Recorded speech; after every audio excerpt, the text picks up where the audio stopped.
Some very quick housekeeping before we start. June 15th, Transition AI Boston. I hope to see you there. It's our one-day conference in downtown Boston, digging deep into the applications for artificial intelligence in the energy system. We're going to have panels, networking, a workshop. We've got a bunch of people there from utilities, large corporates, startups, venture capital firms.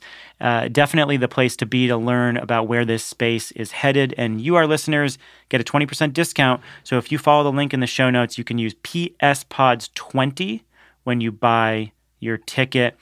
And also, if you're in the West Coast, you're in the Seattle region, June 28th, our friends at Canary Media are hosting Canary Media Live Seattle. And it's going to be at the legendary radio station KEXP in downtown Seattle. There's going to be, again, panels, lively networking, some live recordings, and you can go to canarymedia.com/Seattle to get your tickets today. Now here's the show. From the studios of Postscript Media and Canary Media. House members and senators have been in session all day, and they still are tonight. The state constitution requires them to meet every 2 years for 140 days, no more, no less. Tomorrow is day 140, so the session must end then. So a lot of people this Memorial Day weekend in the U.S. were grilling, hanging out outside. I take it you spent a lot of your time indoors watching the Texas legislature close out its final hours of the session. You know, every 2 years they ruin my Memorial Day weekend like clockwork. So, yes, I'm afraid I was watching live feeds, watching Twitter on the phone with sources, hearing about all the machinations behind the scenes. Chris Tomlinson spent 20 years covering politics, economics, and conflicts from 30 countries with the Associated Press. Today, he's a business columnist for the Houston Chronicle, covering a state that's sort of like its own country inside the U.S. And I write about money, politics, and life in Texas. The Memorial Day holiday kicks off the unofficial start of summer in America. It also marks the end of a legislative sprint in Texas. And this year was particularly eventful.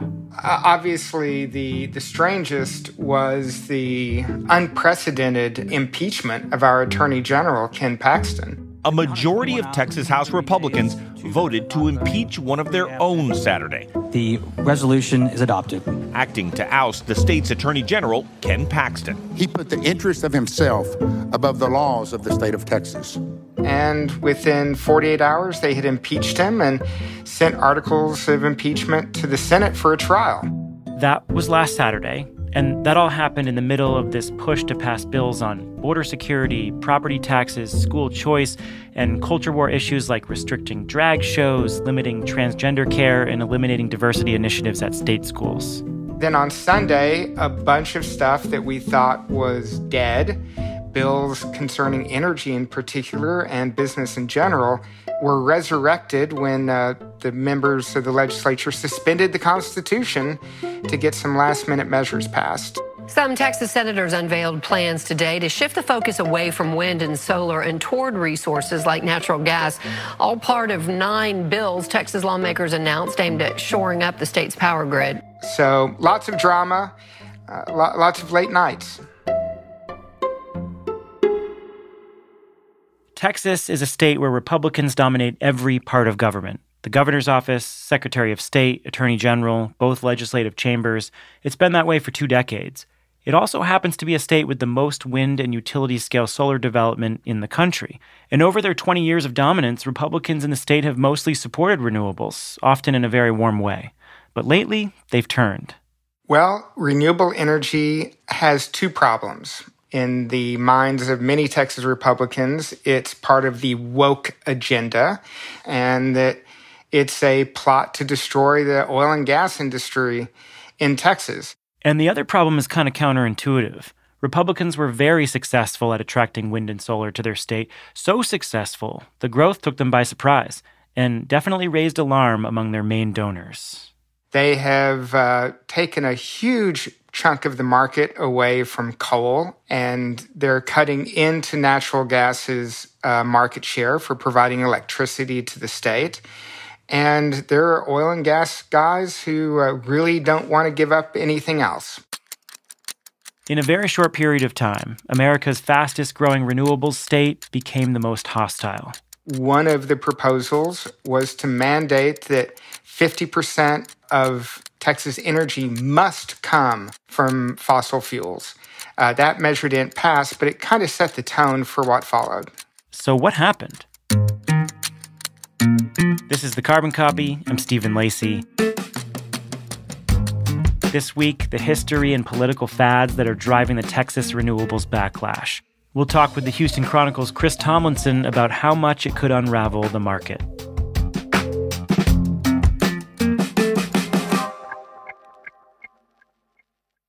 The Carbon Copy is brought to you by SunGrow. For over 25 years, SunGrow has been delivering PV inverter solutions around the world, now in more than 150 countries. SunGrow's solutions include inverters for utility-scale and commercial industrial solar and energy storage systems. Backed by a dynamic technical R&D team and an in-house testing center, SunGrow is committed to clean power for all. Learn more at us.sungrowpower.com. The Carbon Copy is supported by Fish Tank PR. In this turbulent and exciting energy transition, your approach to communicating with investors, partners, and customers also needs to evolve.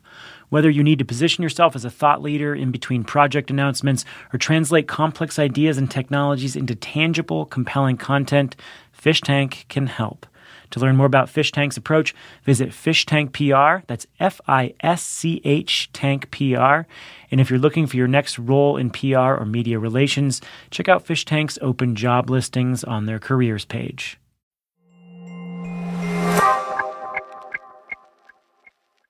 To understand what's happening now, we have to go back almost 25 years ago to the late 90s when Republican Governor George W. Bush signed a law that promoted thousands of megawatts of wind in Texas. And then the Republican governor, after George W. Bush, Rick Perry, backed a law that would leverage 10 gigawatts of wind. Sometimes people ask me, so what is the best energy strategy for Texas? You know, is it wind? Is it biomass? Is it clean coal? Is it next generation nuclear? And I'm just shaking my head and I'm saying, yes, all of the above. And those two guys set in motion this boom in Texas for renewables that surpassed all expectations. And this was not until recently considered part of the woke agenda. What has happened in the years since? Well, it's the energy marketplace, right? Because in the late 1990s, early 2000s, it appeared that the Permian Basin was running dry. We weren't going to be able to produce that much oil. The natural gas was running out. A company called Cheniere was building a natural gas import facility on the Gulf Coast to bring natural gas from Qatar. It was going to cost Texans a huge amount of money. And we realized that the one thing Texas has is a lot of wind and a lot of sunlight. And wind, of course, was the first technology to be able to produce energy at a reasonable rate. You also had the federal tax incentives, the production tax credit that helped to bring down the cost of wind energy. So, sure, I mean, it was a Republican national security issue to produce energy at home and not rely on imports. But a guy named George Mitchell from here in Houston perfected hydraulic fracturing, which was able to go into the source rock, shatter the shale that created oil and gas, and bring even more oil and gas out of the ground than anyone ever thought was imaginable. That crashed the price of both oil and natural gas in Texas and set off a fierce competition between natural gas and renewables to supply electricity to the state of Texas. And renewables have held their own. Texas now builds more wind farms and utility-scale solar projects than any state in the country. What has been the impact, the economic impact of renewables across the state? Well, you know, the Texas Consumer Association says that we saved about $31 billion on our electricity bills over the last decade, thanks to wind and solar. That's not counting the trillion or so dollars that have been invested in constructing these plants and developing them across the state. And for this, we have the Republican mindset to thank. I mean, Texas is a low regulation state. We don't have a lot of permitting rules. We have almost no federal lands whatsoever. Everything is owned by the state or private individuals. And it's just dead easy to build here. You add on to that the grid operated by the Electric Reliability Council of Texas. We call it ERCOT. The ERCOT grid is wide open. Anyone who can generate can come to Texas and generate and sell electricity. And it's a competitive wholesale market. So the light regulation, the wide open, laissez-faire approach to electricity markets really allowed renewables to take off here. And so that's why you have major corporations like Facebook, Amazon, Microsoft, Google, all coming to Texas, building, signing power purchase agreements that support massive renewables development. Things started to take a turn in 2021, February, when a deep freeze knocked out huge amounts of generation offline. It created multi-day blackouts for millions of people. It put the grid within minutes of collapse. And all forms of generation in Texas were debilitated, but it was largely gas infrastructure, the wells, pipelines, power plants that failed. But out of the debacle, you had Governor Greg Abbott blaming renewables first and foremost. Sean, this shows how the Green New Deal would be a deadly deal for the United States of America. As a result, it just shows that fossil fuel is necessary for the state of Texas as well as other states. How did the distortions begin? Well, I've traced that back to the Texas Oil and Gas Association. They had a spokesman who tweeted out an image of a helicopter spraying a liquid onto a wind turbine. And the caption was, a fossil fuel-powered helicopter sprays fossil fuels on a clean energy device to generate electricity. Now, of course, the image was not from Texas. It was a 3-year-old image from Sweden. The helicopter was not spraying a fossil fuel, a de-icing liquid. It was spraying water to clean a wind turbine. And it had absolutely nothing to do with the Texas grid crash. But it was shocking to me as a reporter covering the minute-by-minute developments of the blackouts to see just the instantaneous activation of the oil and gas industry to place the blame on renewables. And I think it's because they knew they were to blame. And the Texas Railroad Commission, which is an elected body whose sole job in life is to regulate oil and gas, they are all financed by the oil and gas industry. And they also took the lead in denouncing renewables as being at fault. It was coordinated. It was planned. There was no doubt in anyone's mind that this was a disinformation campaign. So that brings us up to the most recent legislative session. The tally, I saw one tally that showed there were 171 bills at one point that were introduced that would affect renewables or the electricity market. A common thread in much of the 9-bill package announced Thursday is reducing support for renewable energy resources like wind and solar, while trying to boost more resources known as dispatchable, like natural gas. You have the Republican-dominated government putting all these bills forward, many of them making it almost impossible to build renewables in the state. Can you characterize that frenzy of legislation? What was some of the most extreme stuff you saw, and how did it start to shake out? Well, there was one bill to ban all future renewable energy development. One of my other favorites was a bill to forbid ERCOT from purchasing power from offshore wind facilities. Those were outliers. There were posturing bills that gave lawmakers a chance to issue a press release, and they never went anywhere. The big, nasty bill that was still alive as of Saturday until it was ripped out by negotiators was something called Senate Bill 624.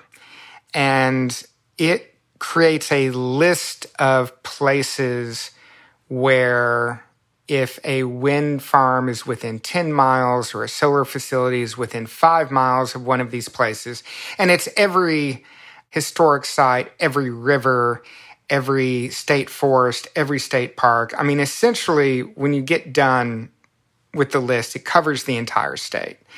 And says that if you want to build something within the state of Texas, you basically have to go through an extremely onerous and expensive permitting process that would allow anyone living within 50 miles to effectively block the development of that facility. And we know where that comes from. It's a coalition of wealthy landowners. It's the Bass brothers from Fort Worth. It's Dan Friedkin, who's a Hollywood producer and banker. We know about the folks down in South Texas. These are people who own hobby ranches, really beautiful fake ranches where they have a few cows and they have a bunch of trees and pasture and a really nice view from a multi-million-dollar house. And these people really do not want to see a wind turbine on the horizon. They don't want to see a solar farm anywhere from their property. They definitely don't want to see any new transmission lines go up. And they donate a huge amount of money to the lawmakers in the legislature. And they were pushing this bill hard because it basically was a measure that would allow them to keep their views. It's really that simple.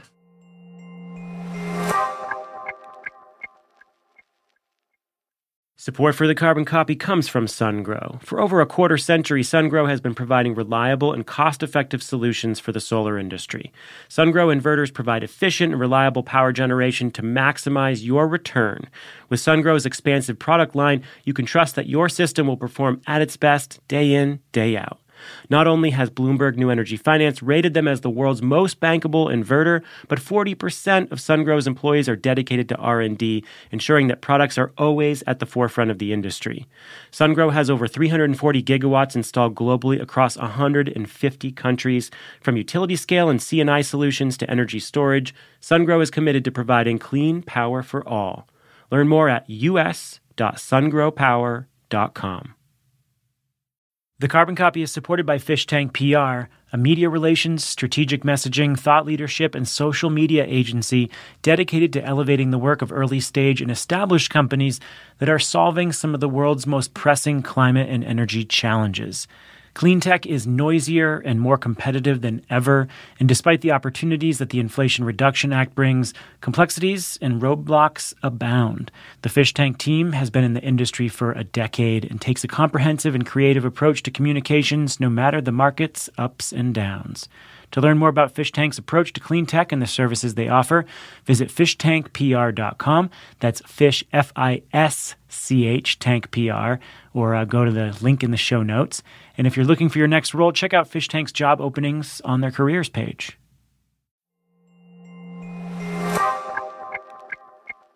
And then there are some other pieces of the legislation around interconnection and capacity requirements. Can you explain those as well? Sure. So two measures that passed that are going to hurt the renewable industry. One is the cost of transmission lines. Up until now, connecting a wind farm to the grid through transmission lines was covered by all the ratepayers everywhere in the state. Now, if your wind facility or solar facility is more than a certain distance from the interconnect, you're going to have to pay for those extra miles to connect. And it's about $1 million a mile to run a transmission line in Texas.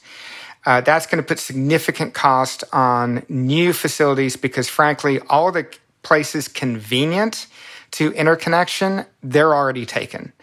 The second thing that's going to happen with every new facility after January 1, 2027 is something called a firming requirement. And what this says is that when supplies are super, super tight for electricity, the Public Utilities Commission is going to assign every generator by portfolio, not by individual facility, but by their portfolio of facilities, a certain amount of electricity they're expected to produce in an emergency. And if you're a wind or solar facility and you're not confident you're going to be able to supply that quota of power in an emergency, you're expected to go find it somewhere else. You can either build a battery facility and provide your quota that way, or you have to go out and contract with a natural gas facility that's going to give you your power that you're required to provide the grid. This is going to be really expensive. It's also going to be highly political because we don't know yet what the PUC will assign to different facilities, but it will definitely slow down new investment in Texas renewable energy. So what about those gas plants that failed during an emergency? Do they have any requirements? Well, yes, they do. They do. There have been weatherization requirements on the gas facilities, and there are new inspections. But, there is some question what the problem really was, because a lot of those gas facilities that shut down was for lack of gas, not because the facilities broke. Right, because the pipes and wells froze. Well, no? There's, that's the official excuse. But there's a lawsuit right now that looks at pipeline flow data that accuses the pipeline companies of withholding gas in order to drive up prices, because Texas is the only state in the country where pipelines get to own the gas inside the pipeline, and it allows pipeline generators to manipulate prices. So, we're still investigating exactly what caused the blackouts. But yes, there was some wells froze up. Yes, some power plants broke down because they just, they're old and they break. But a more interesting question is, why did the gas pipelines that had plenty of gas in storage, why could they not deliver the gas where it was needed, when it was needed? It may have been partially due to manipulation. Okay, so you're pulling your head up after this marathon session over the weekend. It seems like we averted a worst case scenario in Texas. The permitting piece has been stripped out, but you still have these interconnection requirements and the firming requirements. How bad is it? When you and I talked before the weekend, and you said this could either kneecap renewables or it could annihilate them. Where are we on that spectrum? We're at kneecap. I talked to some renewable advocates who told me that this is probably the best they could have hoped for. And that, when we started this session, the lieutenant governor was absolutely committed to destroying renewable energy in Texas, and it's going to survive. And so, sure, they were not annihilated. On the other hand, they passed a lot of unnecessary laws. They are giving natural gas generators $9 billion a year in subsidies to help them compete with renewables. So yeah, it's going to be tough going. The interesting thing is that these laws will likely boost battery storage. We've got 80 gigawatts of battery storage in the queue to interconnect into the ERCOT grid right now. A lot of these laws will make that battery storage even more economical, even if it's going to hurt future wind and solar projects. It's going to be really interesting to see whether or not these bills actually accomplish what the lawmakers intended. How does public opinion around renewables square with the political reaction? Well, the Texas legislature has very little concern for Texas public opinion. What they really care about is the Republican primary voter. The Republican brand is strong in Texas. The Democratic brand is non-existent. We have one of the lowest voter turnouts in the country, and we have very disciplined Republican primary voters. So once you win the Republican primary, the general election doesn't matter in Texas. Democrats can't win outside of a few legislative districts. And the Republican primary voter watches Fox, and Fox tells them that renewables are evil. I think generally across the state, the average Texan supports renewables. I think the last poll I saw showed something like 70% approval for clean energy and the desire to build more of it. But, what the general public wants never translates into what the Texas legislature does when it's in session. And it speaks to a lot of the weird contradictions we have in national politics as well. The bulk of IRA spending is going to happen in Republican states. Over 80% of renewables are installed in Republican districts around the country. Most of the manufacturing through the IRA is going to happen in Republican districts. Meanwhile, under the previous debt ceiling negotiations, Republicans had a package to essentially strip all funding from the IRA, even though their states would be beneficiaries. And in Texas in particular, we have this bet on a clean domestic resource that turned out to be wildly cost-effective and very helpful to local economies and to landowners and farmers.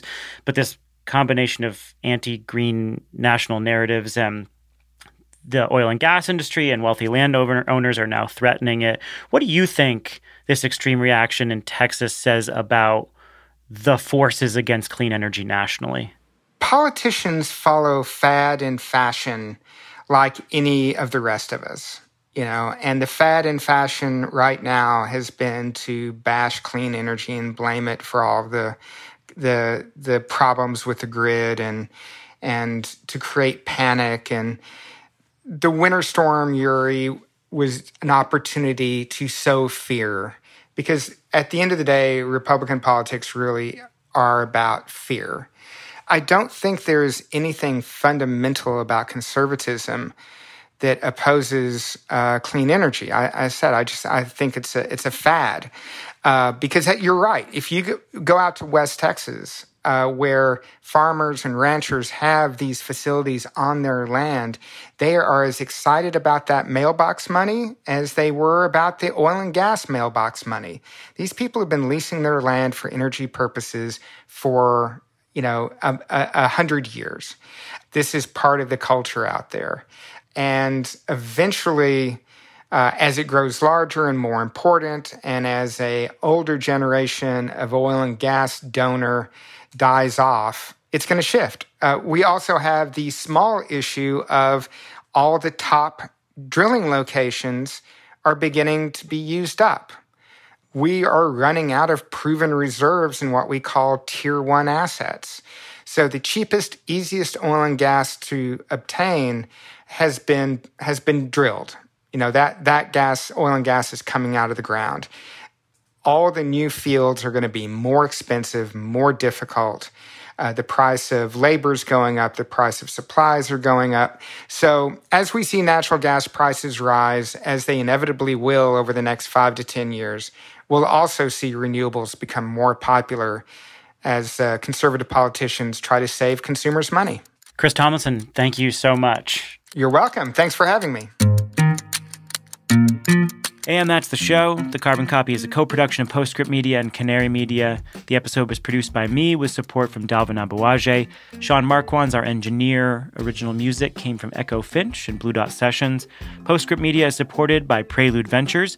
Prelude is a VC firm that partners with startups and entrepreneurs to address climate change across energy, food, agriculture, transportation, logistics, advanced materials and manufacturing, and advanced computing. And do us a favor and go give us a review at Apple, Spotify, or the platform of your choice. And we are so grateful for helping us out and for listening to this show. I'm Stephen Lacey. This is The Carbon Copy. We'll catch you next time.